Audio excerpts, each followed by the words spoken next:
Sur OM5 TV, je reçois Christine Fabre. Elle est née en 1963. Est-ce que j'ai le droit de le dire? Non, t'as pas le droit.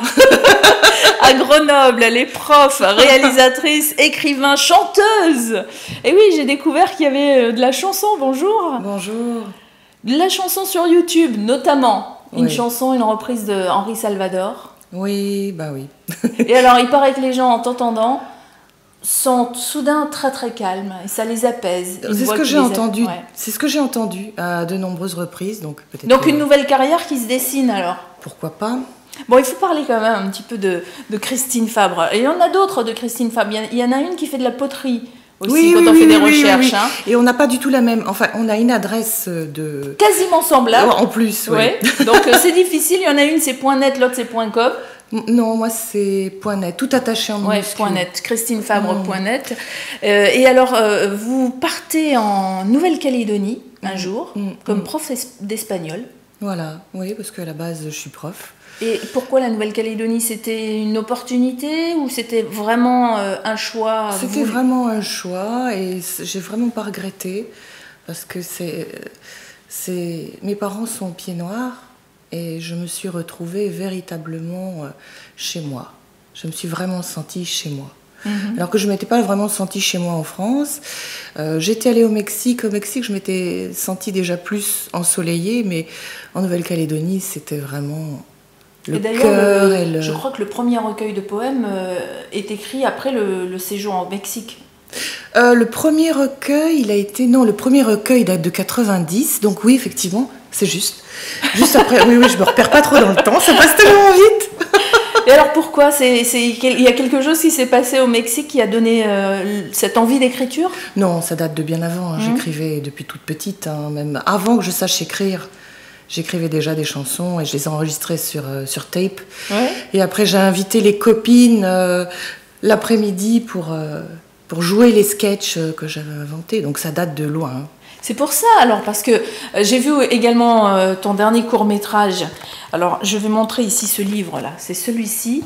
Donc c'est Cauchemar à toute heure. Oui. Donc il y a des textes à l'intérieur et ce court-métrage dont je parle, il a été sélectionné au Festival de la Foi. Oui. Et il parle d'un couple, de ce qui pourrait arriver dans un couple. Version cauchemar, version cauchemar. Il y a de nombreux scénarios possibles dans le genre cauchemar en couple, mais c'en est un, et voilà. Mais alors, passer d'écrivain, de poète à réalisatrice, est-ce que c'était un cheminement normal, ou facile, difficile peut-être? En fait, je ne l'ai pas vu arriver, ça m'est arrivé dessus, comme bon nombre de choses qui m'arrivent. Je n'ai pas l'impression de faire les choses, j'ai l'impression que les choses se font toutes seules. Elles se font véritablement toutes seules. On a un élan, on a une envie, mais ensuite, les choses arrivent à nous. Et ça se fait tout seul. Donc j'ai dû avoir l'idée qui m'a traversée de dire « Ah, ça serait bien si je mettais des images là-dessus ». Et puis finalement, les images sont arrivées. Oui, mais on ne s'improvise pas réalisatrice. Bah si, apparemment, si. On demande des conseils à des gens? Ah bah bien sûr, ouais. Ça c'est sûr. J'ai de la chance d'avoir ma fille qui a fait des études de ciné. Qui et qu'on a eu le plaisir de recevoir sur le plateau de OM5. Pour son clip là, eh bien, donc voilà, j'ai quand même bénéficié de ses conseils, ça c'est sûr. D'accord, donc c'est non maman, c'est pas comme ça, ou comment ça s'est passé? Est-ce que ça a été violent? Est-ce que ça a été douloureux? Non, pas du tout. Ah non, pas du tout. Déjà, elle est très très cool. Ça rime avec Raoul. Elle est très très cool. Et, Raoul, son nom. Hein. Son nom de famille.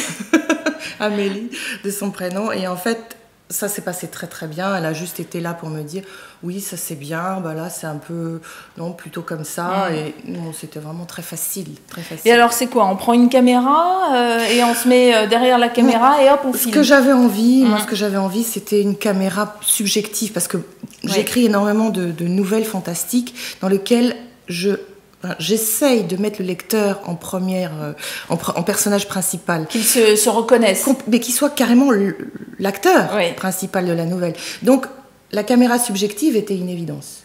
Donc, on a pris un casque, on a mis une GoPro dessus. Et puis on a travaillé parce que c'est un plan séquence. C'est aussi un challenge parce qu'il n'y a aucune coupure, il n'y a pas du tout de montage. Ah oui, c'est vrai. Et oui, c'est un plan séquence tout du long. Donc il faut pas se tromper. Il faut pas se tromper. Et vous avez refait ça plusieurs fois? Ah bah oui, on a fait ça toute la journée. Donc allez me dire non, on a fait ça en une seule fois, vous comprenez bien.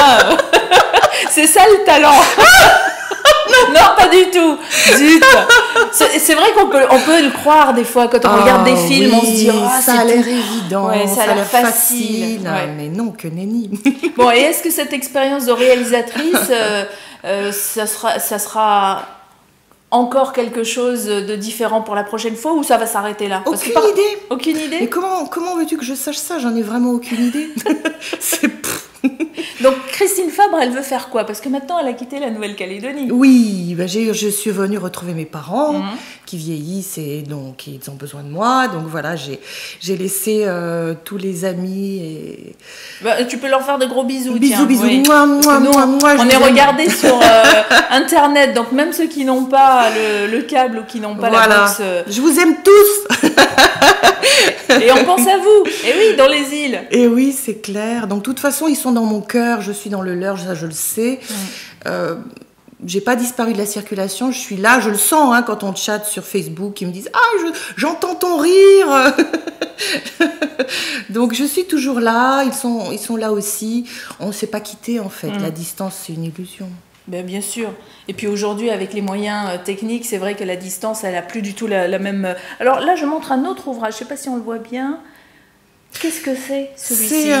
C'est Petit poème pour la route. Alors ça, c'est mon 4e livre de poésie.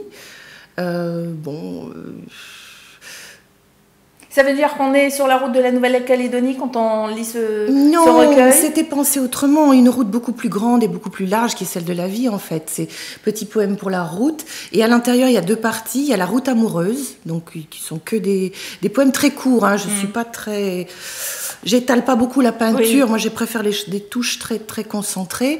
Et la 2e partie qui est Petit poème pour la route de l'esprit, donc plutôt paroles de sagesse. Alors moi, au hasard, je t'aime comme le sang aime les artères, tu m'aimes comme le lit aime sa rivière. Vas-tu trancher les veines de notre courant de peur de devenir quelqu'un de dépendant? Méditation. La peur, c'est toujours la maladie qui entrave beaucoup de relations, finalement. Quand on guérit ses peurs, ou qu'au moins on les reconnaît, du coup, elles deviennent beaucoup plus insignifiantes. Et du coup, on passe à des choses beaucoup plus lisses dans les relations, beaucoup plus sereines. Donc, si on doit définir Christine Fabre comme poète, on écrirait quoi? Poète de l'amour, de la vie, de la joyeuseté. Malgré cet ouvrage ici qui parle de cauchemar, essentiellement. En fait, parce qu'on n'a pas parlé, on va donner la surprise, je vais vous donner le lien ensuite pour aller voir le court-métrage de Christine, parce que je ne vous ai pas donné la surprise quand même pour garder un petit peu de suspense. Mais le court-métrage vient d'un texte tiré de ce livre. C'est ça.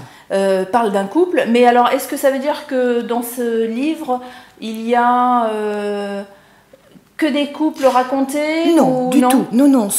Par contre, le lien, je veux dire, le fil conducteur, c'est quand même la métamorphose, le passage d'un état à un autre état, les différentes dimensions. Pour moi, on a une vision quand même très limitée avec les yeux de ce corps.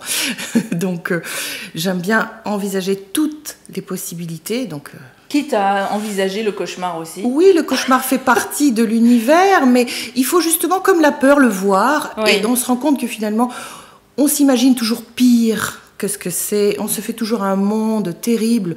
Et en fait, ce sont des choses qui font partie de la vie comme tout le reste. Et finalement, il n'y a pas de problème avec rien, si on regarde bien. Oui. Même avec les cauchemars. C'est jamais si pire que ce qu'on croit. C'est qu'un état d'esprit. Oui, c'est qu'une façon de voir, en fait. Un cauchemar vu par quelqu'un qui ne sait pas que c'est un cauchemar, il va dire, tiens, je vois ça. Et ça va pas arriver jusqu'à son esprit, il va pas se faire un monde. Ah, il faut que je fasse ça. Et ça peut être un cauchemar pour quelqu'un et ça ne l'est pas pour l'autre. Absolument, tout à fait, tout à fait, tu as raison. Ça peut être un cauchemar pour quelqu'un et quelque chose de tout à fait banal et surmontable en 2 secondes par quelqu'un d'autre. Bon, et j'ai commencé cette interview en parlant de musique. Ah. Avec le fameux clip de cette reprise de la chanson d'Henri Salvador, Jardin d'hiver, mais il y a encore de la musique en préparation. Oui, parce que j'aime bien créer. En fait, c'est que je ne peux pas m'empêcher de créer, c'est quelque chose qui fait partie de moi. Donc, je chante depuis longtemps et j'avais un groupe de jazz bossa nova et finalement, naturellement, j'ai écrit des textes. En Nouvelle-Calédonie, j'ai travaillé avec 3 compositeurs. Chouette, c'est Byzance. Toujours de la même manière, c'est-à-dire ils arrivaient avec leur guitare ou avec des accords plaqués. J'écoutais 2 fois et hop, tout de suite j'avais les paroles qui venaient, la mélodie. Donc je collais la ligne mélodique sur les accords et les paroles venaient dans la foulée. Donc l'album va sortir bientôt ? Oui, normalement là, je pense février 2015. Ah oui, bah alors donc on te revoit en février 2015, c'est ça ? Chiche. Avec plaisir. Avec la guitare.